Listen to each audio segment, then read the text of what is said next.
नमो गुरुभ्यः सर्वोपप्लवरहितः प्रज्ञानघनः प्रत्यगरतो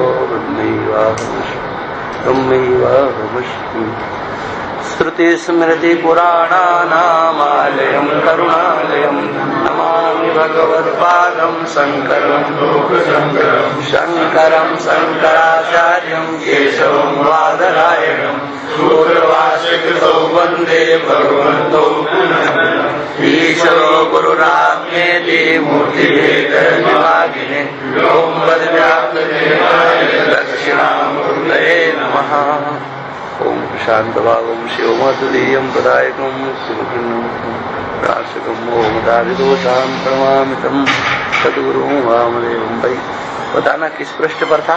पंचभूतों की मूर्ति में दृष्टांत क्या? 81 में। अच्छा, यहाँ चल रहा है।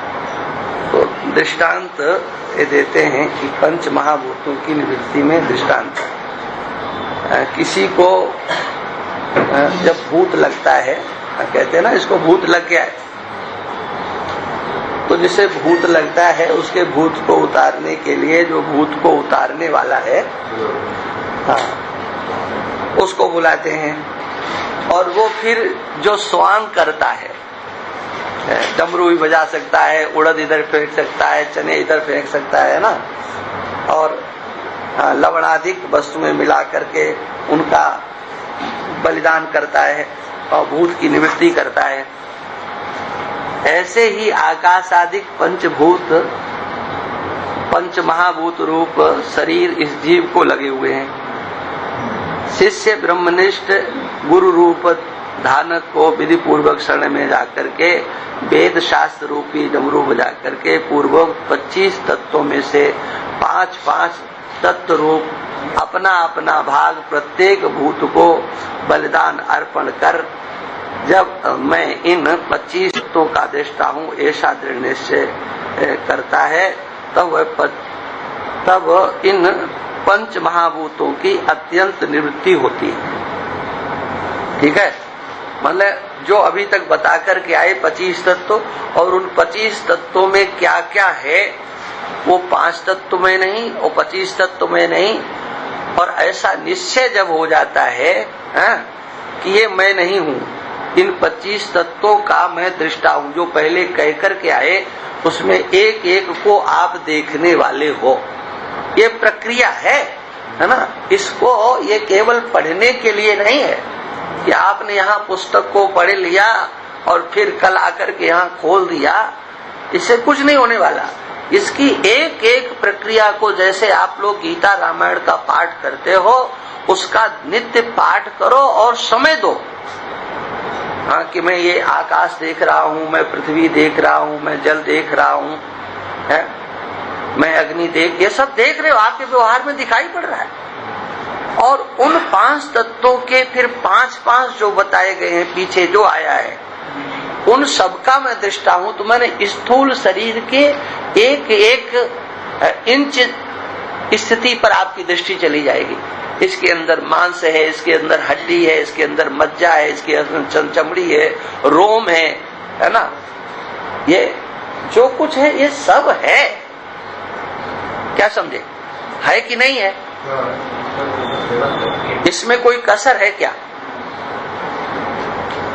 तो भाई, लेकिन कसर क्या है? मतलब कितनी गंदी बात है क्या? हड्डी को, मांस को, चमड़े को, मल मूत्र के ढेर को, ये सब है इसके अंदर। आप इसके दृष्टा नहीं हो, आप इसके स्वरूप अपने को माने बैठे। ये मैं 3.5 हाथ का पुतला है, ये आप हैं क्या? कितनी बड़ी गलती है। एक एक के आप देखने वाले हो। हाँ, और आप कहते हो कि मेरा रक्तचाप बढ़ गया। अरे रक्तचाप बढ़ गया तो क्या हुआ भाई? रक्त का चाप बढ़ गया कि तुम्हारा बढ़ गया, है ना। मेरी हड्डी टूट गई, हड्डी में दर्द हो रहा है, माने आप एक एक के साथ में अपने को पृथक करके देख रहे हो, है ना। मेरा मल, मेरा मूत्र, ये सब उसके साथ मेरा जोड़ रहे हो। क्यों भाई? तुम्हारा है ये क्या है? ये तुम्हारा, ये गंदी चीज है तुम्हारी। इससे ज्यादा और अविवेक, अज्ञान, मूर्खता क्या हो सकता है? हाँ? और चलो ठीक है, मेरा भी कह लो थोड़ी देर के लिए, लेकिन इसका एकत्रीकरण ये मैं। इसलिए भाई, इस सुनने से पढ़ने से कुछ नहीं होगा, इसमें समय दो, इसमें चिंतन करो, एक एक को देखो कि मैं इसका दृष्टा हूं। हाँ, और दृष्टा माने दृढ़ करना है, ऐसा दृढ़ निश्चय होना। विवेक चूड़ामणि में अन्नमय कोश को बहुत विस्तार से कहा गया है। हालांकि इसमें भी वो विषय आना है। 11 श्लोकों में अन्नमय कोश का वर्णन है और उसमें बिल्कुल बखिया उधेड़ दी गई है ना। ये तुम कैसे हो सकते हो? ये तुम हो नहीं सकते हो। हाँ, ये निश्चय करना, और ये निश्चय जो है ना, ये पंच महाभूतों की समझ लो आत्यंतिक निवृत्ति हो गई। आत्यंतिक निवृत्ति का माने फिर तुम्हारे अंदर कभी आ नहीं सकता है कि मैं ये हूं। हाँ? ये आत्यंतिक निवृत्ति है, कभी नहीं तुम्हारे, जब एक एक पर विचार करोगे कि वास्तव में ये मैं कैसे हो सकता, ये तो सब इसके हैं, ये पंचभूतों के हैं, इससे मेरा क्या संबंध है? क्योंकि एक सिद्धांत याद कर लो, आप जिस किसी को जान रहे हो उससे आप पृथक हो, है ना। ज्ञाता कभी भी ज्ञेय रूप नहीं हो सकता, दृष्टा कभी भी दृश्य रूप नहीं हो सकता। दृष्टा कहो या ज्ञाता कहो, एक ही बात है। दृष्टा कभी दृश्य नहीं हो सकता, ज्ञाता कभी ज्ञेय कोटि में नहीं जा सकता है। आप हमेशा, और दृष्टा भी ऐसे नहीं कि आज तो दृष्टा है, हो सकता है कल दृश्य हो जाए, आज तो ज्ञाता है, हो सकता है कल ज्ञेय हो जाए। जो ज्ञाता है वह ज्ञाता ही रहता है, जो दृष्टा है वो दृष्टा ही रहता है। हाँ, दृष्टा और दृष्टा की दृष्टि, ज्ञाता और ज्ञाता का ज्ञान, ये अलग अलग नहीं होते हैं। नहीं दृष्टुर दृष्टेर विपरलोपो विद्यते, दृष्टा की दृष्टि का कभी लोप नहीं होता है। हाँ? इसलिए आप 5 भूतों के दृष्टा बनोगे तो इन 5 महाभूतों की आत्यंतिक निवृत्ति हो जाएगी। कभी आपके अंदर ये मैं हूं ऐसा नहीं आएगा, और ऐसा मिट गया तो कभी आपको ये शरीर मिलने वाला नहीं। लेकिन किसी को यही लगता हो कि नहीं नहीं, हम अगले जन्म में ऐसे बनेंगे, इतने बड़े बनेंगे, हाँ ऐसे बनेंगे, ये वासना किसी को हो तो उसके लिए ये वेदांत नहीं है। हाँ? ये इसको विचार करना चाहिए, है ना।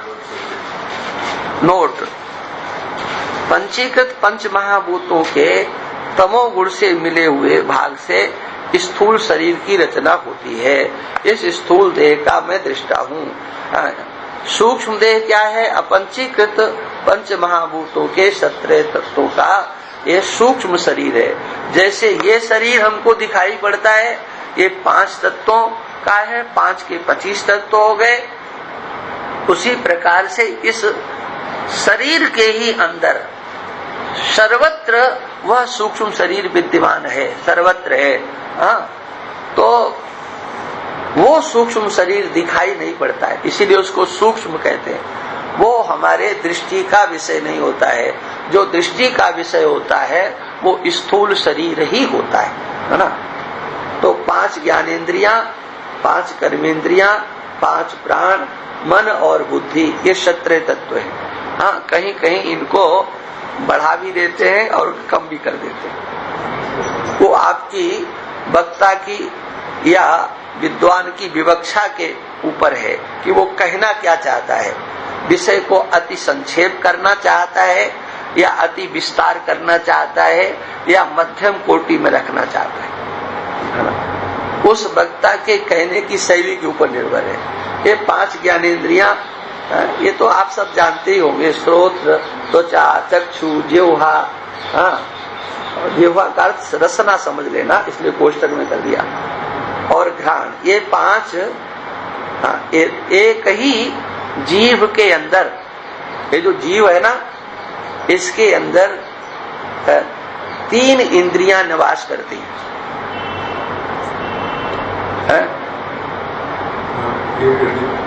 एक तो इसी जीव से आप रस का स्वाद लेते हैं, खट्टा है कि मीठा है, इसी से आप बोलते भी हैं, और इसमें स्पर्श इंद्री भी है। ये 3 इंद्रिय मतलब यहाँ एक साथ निवास करती हैं। तो ये 5 ज्ञान इंद्रिय हैं।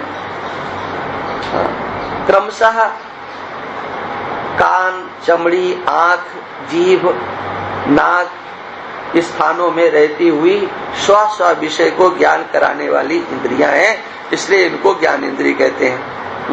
इनसे ज्ञान होता है और कुछ नहीं होता। इन इंद्रियों के द्वारा, 5 ज्ञान इंद्रियों के द्वारा ज्ञान के सिवा और कुछ नहीं होता। बाहर विषयों का जो ज्ञान है वो इन इंद्रियों के द्वारा होता है, इसलिए बाहर की ओर दौड़ती हैं। और ये जो जहां पर हम लोग समझते हैं आंख, ये आंख नहीं है, ये कान कान नहीं है, ये तो आकृति बना दी गई है। इन स्थानों पर उन इंद्रियों को कार्य करने की योग्यता है। यहाँ पर ये उनकी अभिव्यक्ति के स्थान है ना, वो दिखाई नहीं दे सकते। ये बात है। और 5 कर्मेंद्रियां, बाक, पाणि, पाद, उपस्थ, गुदा, ये 5 कर्मेंद्रियां हैं। क्रमशः जीव, हाथ, पांव, मूत्रेंद्रिय गुदा रूप स्थानों में रहती हुई स्व विषयों के प्रति कर्म करने वाली शक्तियां हैं। 5 प्राण, प्राण, अपान, समान, उदान, व्यान, ये 5 प्राण हैं। ये आपका हो गया। अब इसमें फिर एक एक का वर्णन करते हैं। मन किसको कहते हैं? संकल्प विकल्प रूप वृत्ति को, संकल्प विकल्पात्मक अंतःकरण की जो वृत्ति है। यहाँ पर इन्होंने क्यों ऐसा छोड़ दिया भाई? यहाँ पर एक शब्द होना चाहिए। हाँ, अंतःकरण की संकल्प विकल्प रूप वृत्ति, अंतःकरण की जो वृत्ति है, उसको मन कहते हैं। एक ही अंतःकरण है। अगर अंतःकरण कह देंगे तो चारों ले लिए जाएंगे। हमारे अंदर ये तो ज्ञानेंद्रियां बाहर का करण है, लेकिन अंदर भी जो व्यवहार हो रहा है वो अंदर के करण से होता है, इसलिए उसको अंतःकरण कहते हैं। वो अंतःकरण को ही 4 भागों में विभक्त कर देते हैं, मन, बुद्धि, चित्त और अहंकार। कैसे विभक्त करते हैं?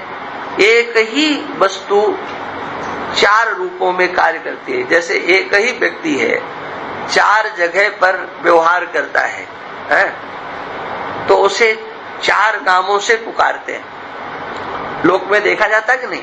अरे आप लोग है तो एक ही, लेकिन कितने नामों से आपको पुकारा जाता है? क्यों? व्यवहार की अपेक्षा से, है ना। पिता भी आपको पुकारता है, पुत्र भी आपको पुकारता है, बहन भी आपको पुकारती है, पत्नी भी आपको पुकारती है, माने सब बुला रहे हैं, लेकिन आप एक हैं। ऐसे ही अंतःकरण एक होता है व्यवहार भेद से, उनकी संज्ञा अलग हो जाती है।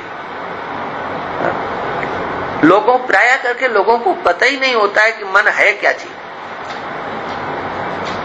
और कहेंगे ये क्या, मन नहीं लगता, मन नहीं लगता, मन नहीं लगता, लेकिन पता ही नहीं मन क्या है। मन ये क्या है?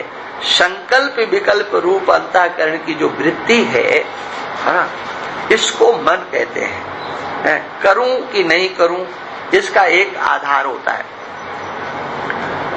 लोगों को तो ये भी पता नहीं होता है कि भजन में हमारा मन नहीं लग रहा, कि हमारा दिमाग नहीं लग रहा।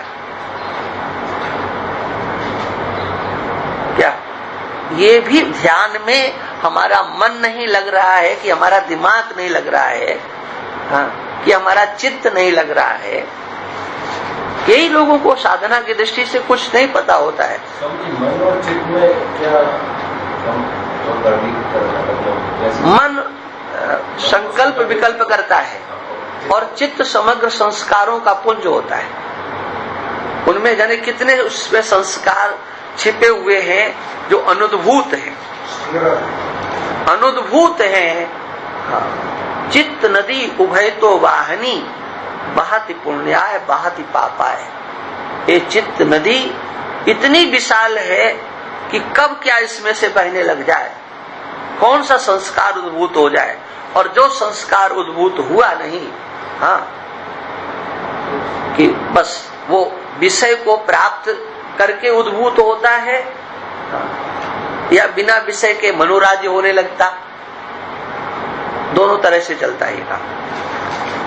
लेकिन ये कार्य के लेकर के बता रहे हैं, करूं कि नहीं करूं, हाँ, करूं ये संकल्प हो गया, नहीं करूं ये विकल्प हो गया। हाँ, माने संकल्प करते हैं ये एक वृत्ति है, नहीं करूंगा ये भी एक वृत्ति है, लेकिन एक अनिश्चयात्मक वृत्ति भी होती है यही। हाँ, मन में आता है करूं कि नहीं करूं, करूं कि नहीं करूं, जाऊं कि नहीं जाऊं, कोई निश्चय नहीं हो पाना, है ना। ऐसा इसका स्वरूप होता है, ये आकार है। बुद्धि किसको कहते हैं? निश्चय रूप वृत्ति को बुद्धि कहते हैं। हाँ? करना है नहीं करना है तब तक मन की स्थिति रहती है, और जैसे ये हुआ कि करना है वो निश्चयात्मिका, ये बुद्धि हो गई। हाँ, वो बुद्धि हो गई। अपंचीकृत पंच महाभूत किसे कहते हैं? हाँ, जिन भूतों का पूर्वोक्त रीति से पहले पंचीकरण की बात बताई, जिनका पंचीकरण नहीं हुआ है ऐसे अपंचीकृत, हाँ, पंच महाभूत या सूक्ष्म महाभूत, है ना। सूक्ष्म महाभूतों को ही भगवान पंचीकरण करके फिर उनको स्थूलता प्रदान करते हैं। इन्हीं को तन्मात्रा कहते हैं। अपंचीकृत पंच महाभूत भी कह देते हैं, भूत सूक्ष्म भी कह देते हैं, और तन्मात्रा भी कह देते हैं। अपंचीकृत पंच महाभूतों के सत्य तत्वों को कैसे जानना? तो कहते हैं अपंचीकृत पंच महाभूतों में से एक एक भूत के सत्व गुण प्रधान से एक एक ज्ञानेन्द्रिय, रजोगुण भाग से एक एक कर्मेंद्रिय, तमोगुण भाग से शब्द स्पर्श रूप रस गंध एक एक विषय की उत्पत्ति हुई। क्या? अपंचीकृत पंच महाभूतों के, इस बात को बहुत अच्छी तरह से समझ लेना चाहिए। ये सारा संसार त्रिगुणात्मक है ना। त्रिभिर गुणमय भावै रेभी सर्वविदम जगत मोहितम ना भी जानाति मामेभ्या परमभ्य। आकाश में 5 मिलाए, वायु में 5 मिलाए से मिलाए हैं, उससे पहले की बात कह रहे हैं। केवल एक आकाश में मिला, उससे ये नहीं। उसमें ये भी देखो कि अपंचीकृत पंच महाभूतों के अंतर्गत तीनों गुण विद्यमान है। हाँ, त्रिभिर गुणमयी भावी रे भी सर्वमिदम जगत। तो जब अपंचीकृत पंच महाभूतों में तीनों गुण हैं, तो पंचीकरण होने पर नहीं रहेंगे क्या? हाँ, ये बात समझ लेना चाहिए, है? तो अपंचीकृत पंच महाभूतों के एक एक भूत के सत्व गुण प्रधान अंश से ज्ञानेन्द्रिय, रजोगुण प्रधान के कर्मेंद्रिय और तमोगुण भाग से, हाँ, एक एक उसी से, अलग से नहीं। शब्द स्पर्श रूप रस गंध, ये एक एक अपंचीकृत पंच महाभूतों से ये हुए। ये सब है पंचीकृत में, जैसे पढ़ा कि आकाश से वायु से तेज, तो जो पंचीकृत में वो प्रक्रिया अभी नहीं यहाँ पर है। अच्छा, ये यहाँ आया कहाँ है? वो तो तुमने कहीं सुन लिया है कि आकाश से वायु उत्पन्न हुई है। ये तो अभी जो है प्रक्रिया ही नहीं आई, इसीलिए प्रकरण जो होता है ना, वो बहुत बारीकी का ग्रंथ होता है। ये उपनिषदों की प्रक्रिया है, इसलिए उपनिषदों को समझने के लिए, बल्कि सच बात यह है कि हमारे जो गुरुजन थे वो तो जब तक कोई विचार चंद्रोदय और विचार सागर को अच्छी तरह से पढ़ नहीं लेता था, तब तक वो गीता को नहीं पढ़ने देते थे। कहते तुम अर्थ का अनर्थ करके चौपट करके बैठ जाओगे। हाँ, उपनिषदों की प्रक्रिया, गीता की प्रक्रिया, ब्रह्मसूत्र की प्रक्रिया को समझने के लिए, हाँ, वो तो उपनिषद की प्रक्रिया है, उसको तो समझना बहुत कठिन काम है। तस्माद् वाये तस्माद् आत्मना आकाशा संभूता, आकाशाद वायो, वायोरग्नि पृथ्व्या आपा, अपसु पृथ्वी। बताओ, ये प्रक्रिया है। यहां तो उसका नाम भी नहीं आया है। जो आपने सुना सुनाया है उसको वहीं तक रखो, यहां तो दिमाग इस ग्रंथ में लगाओ। क्या समझे? इस प्रक्रिया से समझोगे, एक बार समझ में आ जाए, है ना, फिर आप उन उपनिषदों की ओर बढ़ो।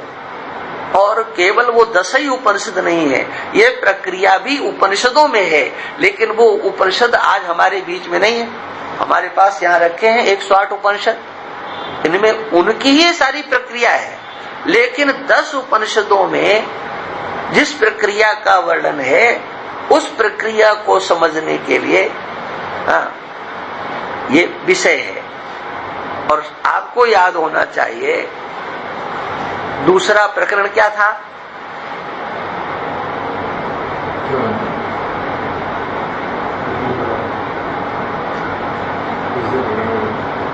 इसमें दूसरा प्रकरण क्या था?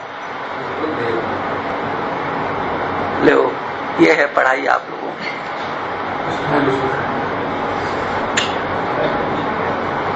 अरे देख के ही बता दो कम से कम, दूसरा प्रकरण क्या है? द्वितीय गिरा है प्रपंच का अध्यारोप और अपवाद। समझे? एक क्रम है, ये प्रपंच की चर्चा चल रही है। ये प्रपंच कैसे है, कहां से है, क्या है और इसकी स्थिति क्या है, इसका वर्णन है। हाँ, अभी तो ये इसका अध्यारोप चल रहा है। आपने इसको अपना स्वरूप समझा हुआ है, ये बताने के लिए तुम ये नहीं हो, है ना, इसका अध्यारोप। तुम मान चुके हो कि हम ये हाँ, मेरा मन, मेरी बुद्धि है, लेकिन ये मानते हुए भी आप ये नहीं मानते हो कि मैं मन को देखने वाला हूं, मैं संकल्प करता हूं, मेरा ये निश्चय है। मैंने वहां अहम ला करके बैठा देते हो सूक्ष्म शरीर में। तो इन शरीरों से पृथक करने की ये प्रक्रिया है। न तो ये सत्य है, न वो सत्य है। संसार में आत्मा के सिवा कुछ सत्य नहीं है। लेकिन तुमको आज हम कह देंगे ना, तो न इधर के रहोगे न उधर के रहोगे। हम तो कहेंगे, लेकिन तुम पकड़ नहीं सकते उसको। हम तो ऊंची से ऊंची बात प्रवचन में कोई भी छिपा करके नहीं रखते हैं। वो तो जो उस तक पहुंचा होगा वहां तक वही उस बात को समझ सकता है। अन्यथा तो कोई कहेगा ऐसा कैसे कह दिया, कोई कहेगा ऐसे कैसे कह दिया, ये कैसे हो सकता है, हो कि नहीं हो। हाँ। इसलिए ग्रंथकार हम लोगों को बहुत धीमी गति से इस विषय को समझाने की चेष्टा कर रहे हैं। क्या था भाई विषय था? हाँ हाँ हाँ, ये देखो अब एक कितना बौद्धिक विषय है ये। आकाश के सत्वगुण भाग से श्रोत्र है, वो शब्द सुनता है, ये ज्ञानेंद्रिया है। और आकाश के ही रजोगुण भाग से बाक है, यह बाक इंद्रिय शब्द बोलती है, ये कर्मेंद्रिय है ना। इन दोनों की परस्पर मित्रता है, एक ही आकाश के। हाँ, और जो बोला जा रहा है विषय वो क्या है? वो तमोगुण से, आकाश के तमोगुण अंश से शब्द है ना। उस तमोगुण में ज्ञान नहीं होता है, शब्द में ज्ञान नहीं होता है। शब्द का जो ज्ञाता होता है उसमें ज्ञान होता है क्या, इसलिए तमोगुण है ना। अरे मैंने ऐसे बेज को ठोक दिया, शब्द हुआ कि नहीं, हुआ नहीं।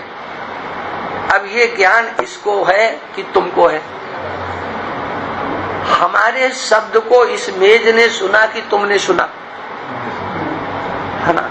है आकाश में शब्द, शब्द आकाश में है, लेकिन तमोगुण रूप से, तमोगुण प्रदान होने के कारण, हाँ, भेरी का शब्द, नगाड़े का शब्द, जो लोग तबला बजाते हैं, है ना, हारमोनियम बजाते हैं, वो आकाश से शब्द निकलता है, लेकिन ज्ञाता कौन होता है?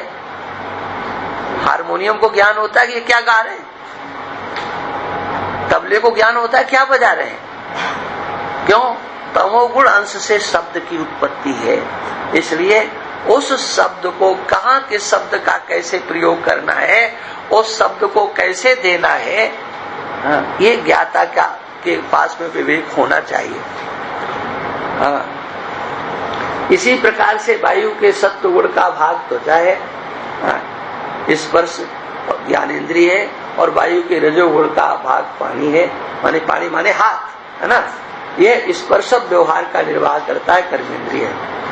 तेज के सत्व गुण का भाग चक्षु है, यह रूप का ग्रहण करता है, इसलिए ज्ञानेंद्रिय है। तेज के रजोगुण का भाग पाद है, ज्ञान होने पर ही आप गमन करते हो, ये इसके रजोगुण भाग से है। जल के सत्व गुण का भाग जिह्वा रसना है और रस ग्रहण करती है, ये ज्ञानेंद्रिय है। जल के रजोगुण का भाग उपस्थ है, यह रस त्याग करता है, ये कर्मेंद्रिय है। इन दोनों की परस्पर मित्रता है।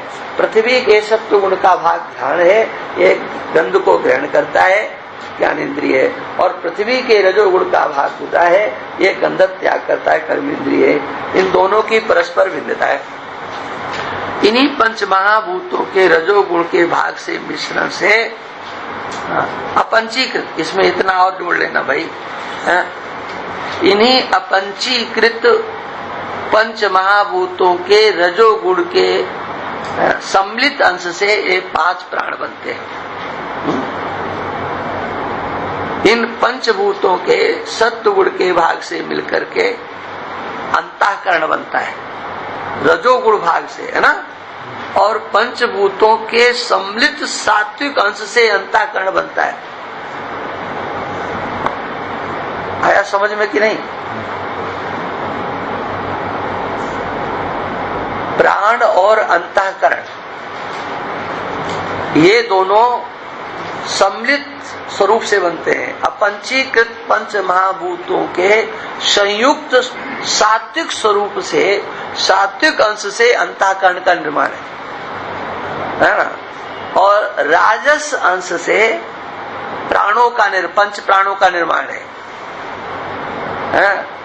इसलिए ये अंतःकरण और प्राण ये सबके साथ मिल जाते हैं।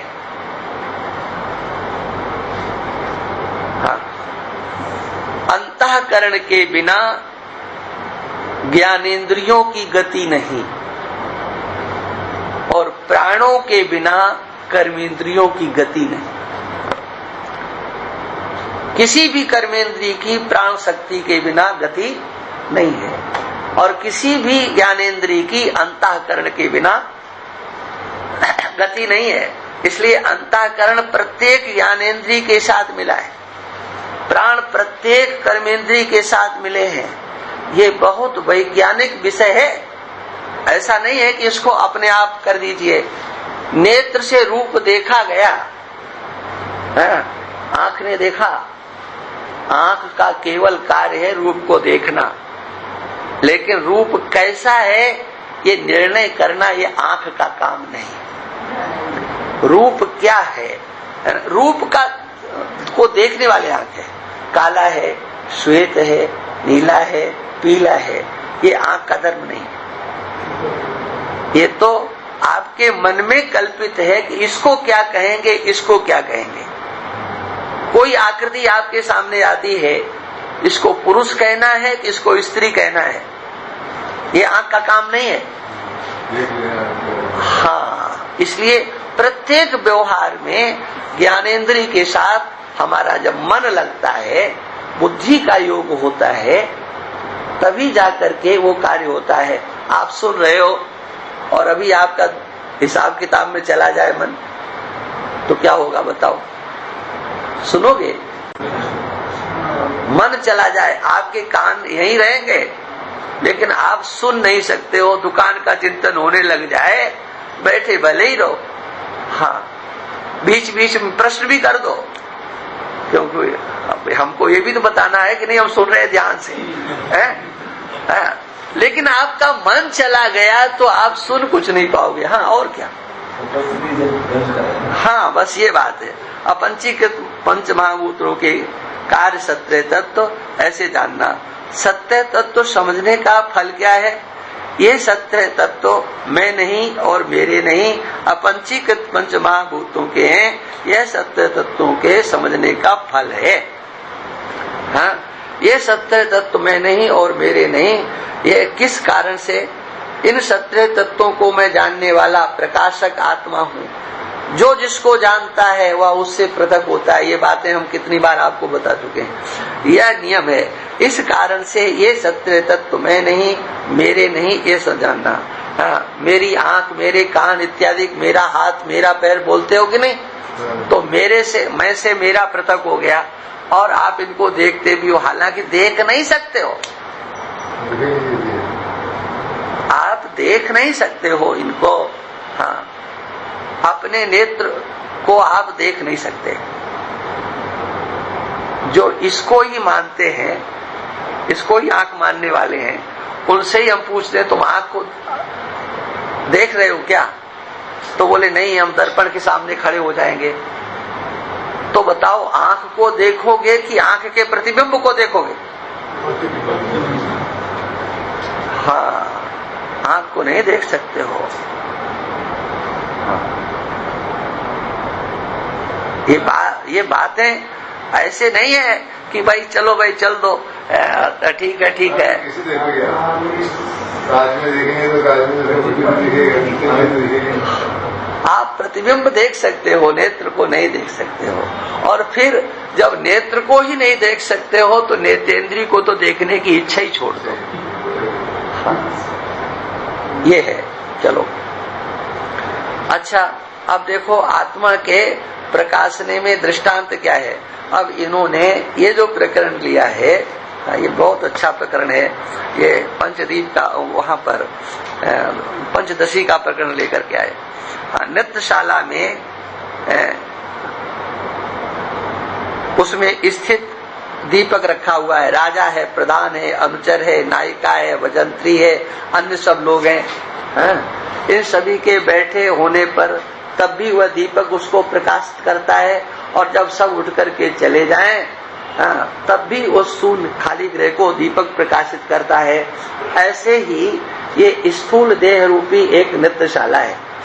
उसमें साक्षी रूप से जो मैं, वो दीपक की तरह से हूँ। चिदाभास रूप राजा जो अंतःकरण में प्रतिबिंबित होता है, मन रूप प्रधान, और 5 प्राण रूप अनुचर, बुद्धि रूपी नायिका, इस 10 इंद्रिय रूपी बाजा बजाने वाले, है ना, शब्दादि 5 विषय, सभा के लोग, ये सब जागृत या स्वप्न के समय में होते हैं। तब मैं साक्षी इन सब को प्रकाशित करता हूँ, और सुषुप्ति के समय ये नहीं होते हैं, तब इनके अभाव को भी प्रकाशित करता हूँ।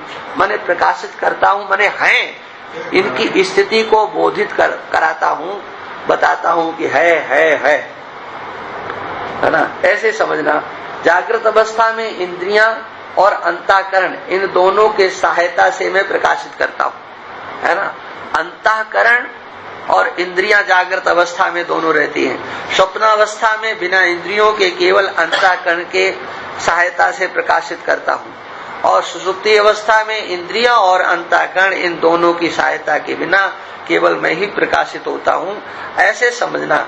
यहाँ आत्मा की प्रकाशक संज्ञा में साक्षी, दृष्टा व जानने वाला ज्ञाता का अंतर्भाव हो जाता है। उसको आप साक्षी कह दीजिए, उसको आप दृष्टा कह दीजिए, उसको आप प्रकाशक कह दीजिए, कुछ भी कह सकते हो। इसमें और भी दृष्टांत है, जैसे 5 छिद्र वाले घट के भीतर पात्र में तेल और बाती से दीपक रखा है। वह दीपक, पात्र, तेल, बाती घट के भीतर के अवयव और घट के छिद्रों को प्रकाशित करता हुआ घट के बाहर छिद्रों के सन्मुख क्रम से रखे हुए वीणा, पुष्पों का गुच्छ, मणि, रस पात्र, इत्र की शीशी, इन सब को छिद्रों के द्वारा प्रकाशित करता है। वही दीपक तेज तत्व के से व्याप्त होकर सूर्य रूप से सारे ब्रह्मांड को प्रकाशित करता है। वही दीपक प्रकाश रूप विशेष व्यवहार को त्याग कर महातेज में सामान्य रूप से सर्वव्यापी है। ऐसे ही 5 ज्ञानेन्द्रिय रूप छिद्र वाले स्थूल देह रूप घट के भीतर हृदय कमल रूप पात्र है, उसमें मन रूप तेल, बुद्धि रूप बुद्धि है, उस पर आरूढ़ आत्मा रूप दीपक है।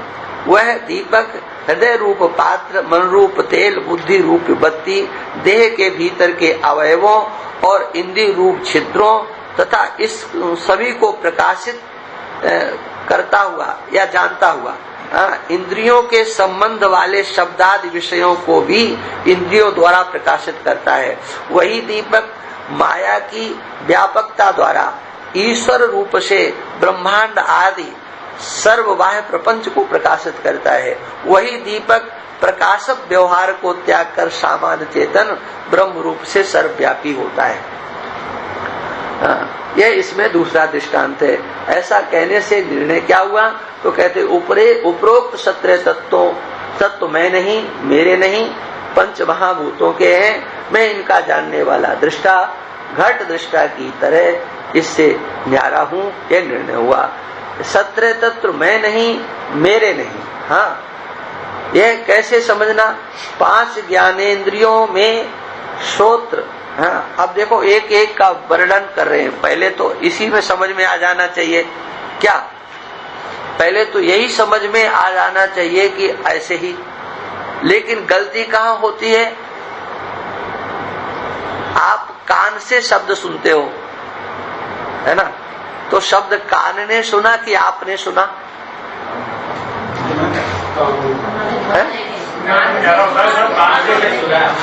कान ने सुना, लेकिन कहते ये हो कि मैंने सुना, है ना? ये बात है।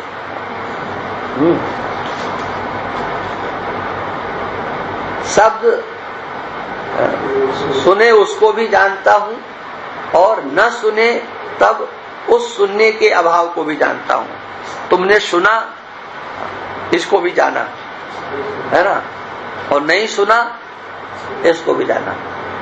माने शब्द का ज्ञान हुआ कि नहीं हुआ, ये दोनों प्रकार के भाव और अभाव की स्थिति को जानने वाला कौन है? वो अलग है, माने श्रोत्र से अलग हो गया। लेकिन होता क्या है कि हम अलग नहीं रहते। हाँ, क्या सुना? हाँ मैंने सुना। नहीं सुना? हाँ मैंने नहीं सुना, है ना? आप हैं तो भाव और अभाव के जानने वाले। सुना कि नहीं सुना, ये मैं कहां से बीच में आ गया? आप तो उसके ज्ञाता हो। जैसे तो नहीं हुआ। आप तो ज्ञाता हुए। अभी आत्मा की चर्चा नहीं हो रही। जब शब्द के ज्ञाता आप हुए कि नहीं, शब्द है, और श्रोत्र इंद्रिय शब्द को ग्रहण करता है, तो श्रोत्र इंद्रिय के भी आप ज्ञाता हो गए।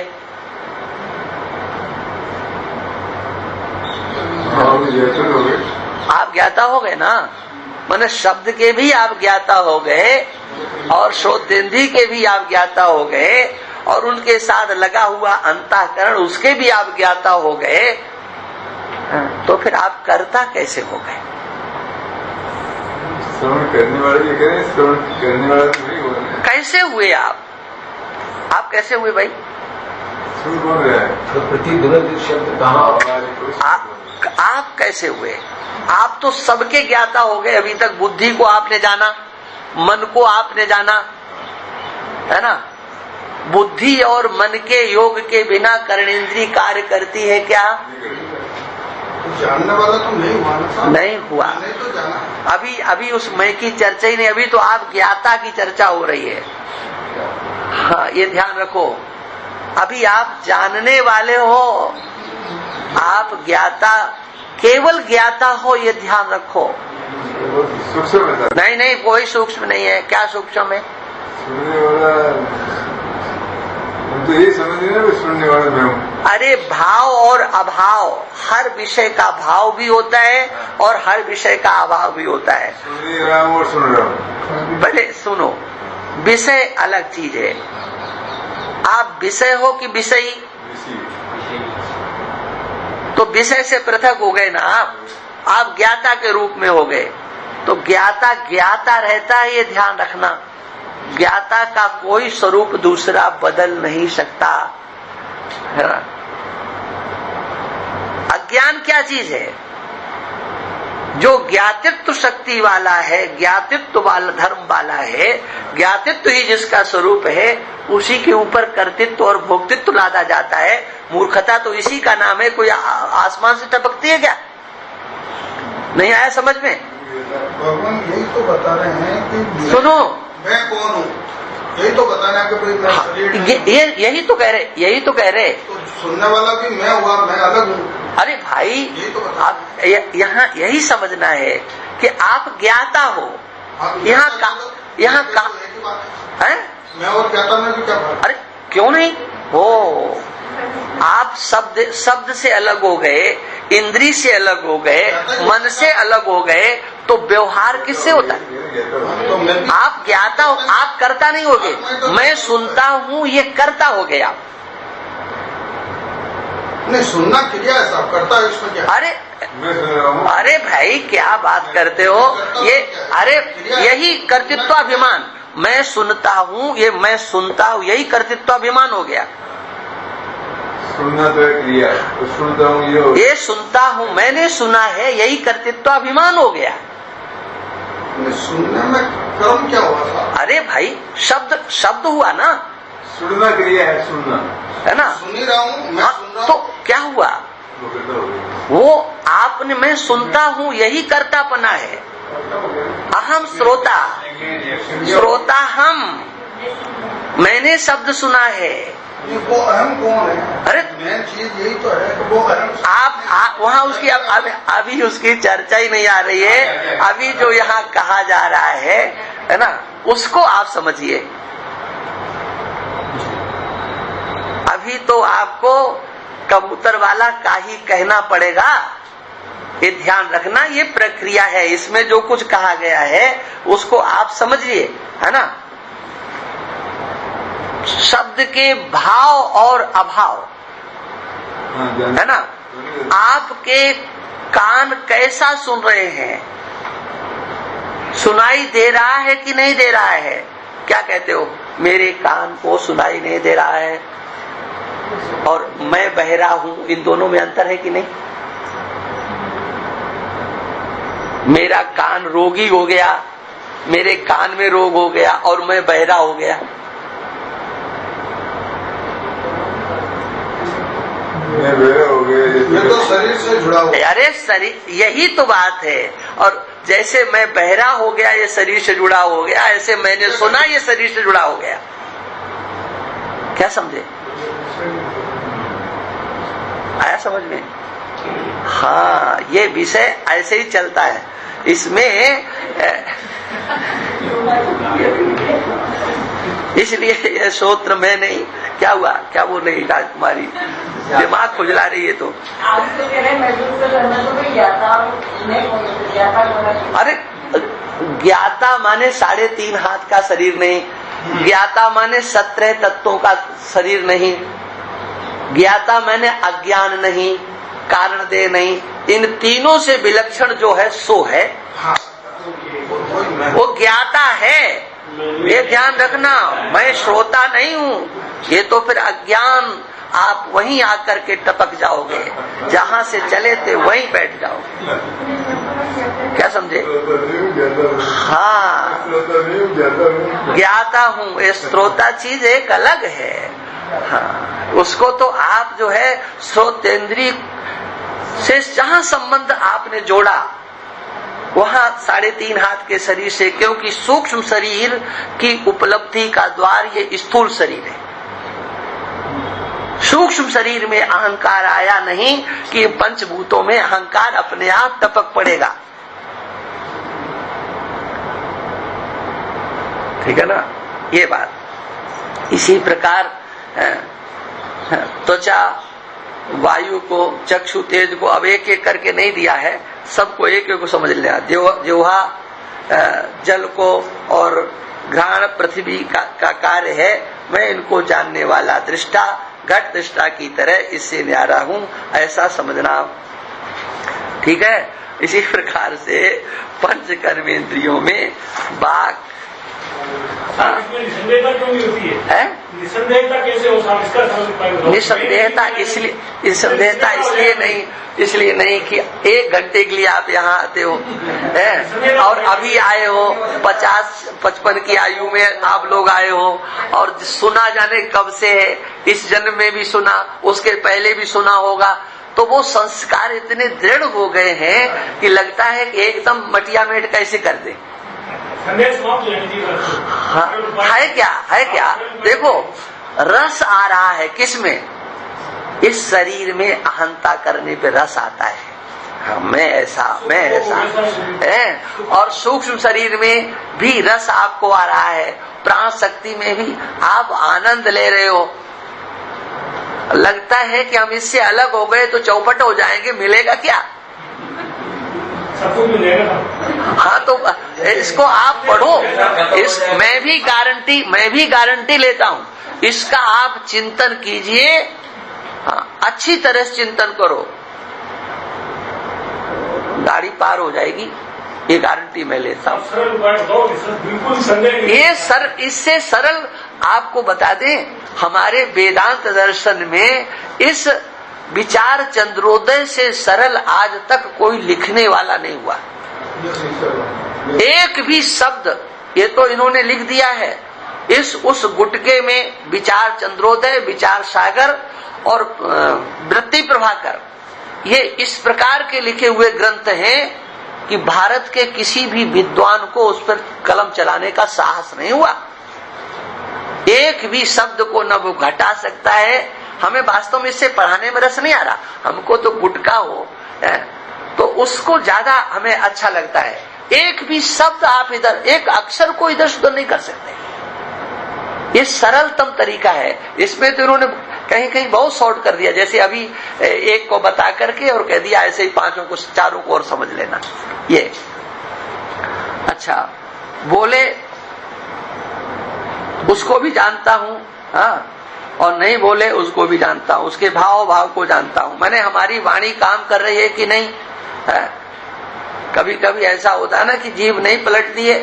हाँ, इसलिए ये बात मैं नहीं, मेरी नहीं, ये आकाश का कार्य है। मैं इसको जानने वाला दृष्टा घट दृष्टा की तरह इससे अलग हूँ। इसी प्रकार से पानी माने हाथ, हाँ, ये वायु के और तेज के, उपस्थ जल के और गुदा पृथ्वी का कार्य है। मैं इन सबको जानने वाला घट दृष्टा की तरह इससे न्यारा हूँ। प्राण और अंतःकरण, 5 प्राण क्रिया करते हैं उनको भी जानता हूँ, और नहीं करते हैं तो उन क्रियाओं को भी जानता हूँ। इसलिए ये प्राण में नहीं, मेरे नहीं, ये मिले हुए अपंचीकृत पंच, यहाँ पर सब जगह पर इनका छूट गया एक समय, यहाँ लिखना चाहिए अपंचीकृत पंच महाभूतों के रजोगुण के कार्य हैं। मैं इनको जानने वाला दृष्टा घट दृष्टा की तरह से इससे अलग हूँ। इसी प्रकार से मन और बुद्धि, ये मिले हुए अपंचीकृत पंच महाभूत, ये सब जगह छूट गया ये। क्योंकि हमें तो अब आदत पड़ी हुई है, तो इसलिए हमको तो भगवान गलत निकाल नहीं सकते। अब लिखा हुआ मिले हुए पंच महाभूत, अब तब से सुना क्या? पंचीकृत अपंचीकृत पंच महाभूतों के 17 तत्वों का ये पहले ही आ चुका है। अब ये मिले हुए का आ रहा है। अरे ये क्या लिखा है? मिले हुए। अपंचीकृत पंच महाभूतों के 17 तत्व है ना, तो उसका विवेचन है। जैसे अपंचीकृत पंच महाभूत है, उनके सात्विक अंश से पंच ज्ञानेंद्रियों की उत्पत्ति हुई, समझ लिया, और राजस अंश से पंच कर्मेंद्रियों की उत्पत्ति हुई उन्हीं अपंचीकृत पंच महाभूतों के, और तामस अंश से शब्द स्पर्श रूप रस गंध पंच तन्मात्र पंच विषय है ना, ये पंच विषयों की उत्पत्ति हुई। अब ये कितने हो गए? वो विषयों को आप अलग कीजिए, क्योंकि विषय इस शरीर से पृथक है। वो विषय जो है ना इस शरीर से पृथक है, वो तो क्रम बताने के लिए बता दिया गया। चर्चा चल रही है 17 तत्वों की। अपंचीकृत पंच महाभूतों के सात्विक अंश से 5 ज्ञानेंद्रियां, अपंचीकृत पंच महाभूतों के राजस अंश से कर्मेंद्रियां, कितने हो गए? 10 हो गए। अब 7 और बचे है ना। अब अपंचीकृत पंच महाभूतों के रजोगुण अंश से पंच प्राण हुए, कितने हो गए? 15। अब 2 बचे।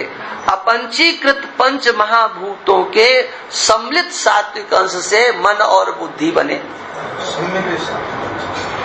अरे हम तो बता चुके, अगर सम्मिलित सात्विक अंश से ये अंतःकरण का निर्माण नहीं होगा तो ज्ञानेंद्रियों के साथ इनकी प्रवृत्ति नहीं होगी। ज्ञानेंद्रियां इनके बिना काम नहीं करती हैं। ज्ञानेंद्रियों को कार्य करने की सत्ता ये अंतःकरण देता है, नहीं तो ज्ञानेंद्रियां तो जड़ हैं, उससे ज्यादा चेतन है अंतःकरण। विषय जड़ है ना, उससे कुछ चैतन्य है इंद्रियां, उससे ज्यादा चैतन्यता है मन और बुद्धि में। मन का योग जब इंद्री के साथ होता है तो वो इंद्री रूप को देखती है और फिर बुद्धि के द्वारा रूप क्या है ऐसा निश्चय होता है ना। ये है, ये कार्य है। ये प्राण और अंतःकरण, पंच प्राण क्रिया करते हैं उनको भी जानता हूँ, और नहीं करते हैं उन क्रियाओं को भी जानता हूँ। इसलिए प्राण मैं नहीं, मेरे नहीं, ये मिले हुए अपंचीकृत पंच महाभूतों के रजोगुण के कार्य हैं। मैं इनको जानने वाला दृष्टा घटक दृष्टा की तरह से, इसी प्रकार से मन और बुद्धि मिले हुए अपंचीकृत पंच महाभूतों के सत्व भाग का ये कार्य है। मन संकल्प विकल्प और बुद्धि निश्चय करती है उसको अथवा नहीं करती है, उसके अभाव को भी जानता हूँ। अतः मैं इनको जानने वाला दृष्टा घट दृष्टा की तरह से न्यारा। 17 तत्व मैं नहीं, मेरे नहीं, इस तरह से जाना। इससे कहने से क्या अभिप्राय हुआ? चिदाभास सहित 17 तत्व वाला लिंग देह और उसके धर्म पुण्य पाप कर्तापना है। अब देखो, अब हम यहाँ बता रहे हैं, ये जो अहम श्रोता अहम कर्ता होता है ना, ये अंतःकरण में जो कूटस्थ का प्रतिबिंब पड़ता है उस चिदाभास से युक्त होकर के अंतःकरण इस स्थूल शरीर और सूक्ष्म शरीर दोनों में अभिमान करता है ना।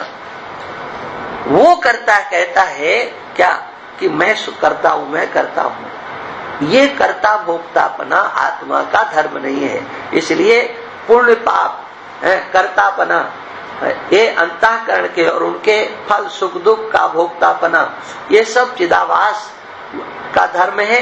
लोक परलोक में गमन चिज्जड़ ग्रंथि चिज्जड़ ग्रंथात्मक लिंग देह के ये सब धर्म है, माने ये सूक्ष्म शरीर के धर्म है।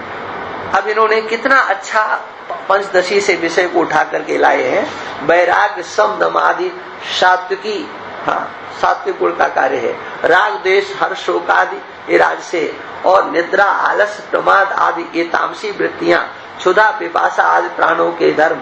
अंधापना बहरापना गूंगापना पंगुपना एवं मंदपना पटपना इत्यादि इंद्रियों के धर्म, ये सभी मैं नहीं, ये मेरे नहीं है, ये निश्चय कर लेना। हाँ ठीक है ना। अब देखो पुण्य पाप का कर्ता यहाँ तक ही रखें ना। है। चिदाभास का थोड़ा बताओ। अरे चलो ठीक है। ओम पूर्णमदा पूर्णमिदं पूर्णात् पूर्णमुदच्यते पूर्णस्य पूर्णमादाय पूर्णमेवावशिष्यते। ओम शांति शांति।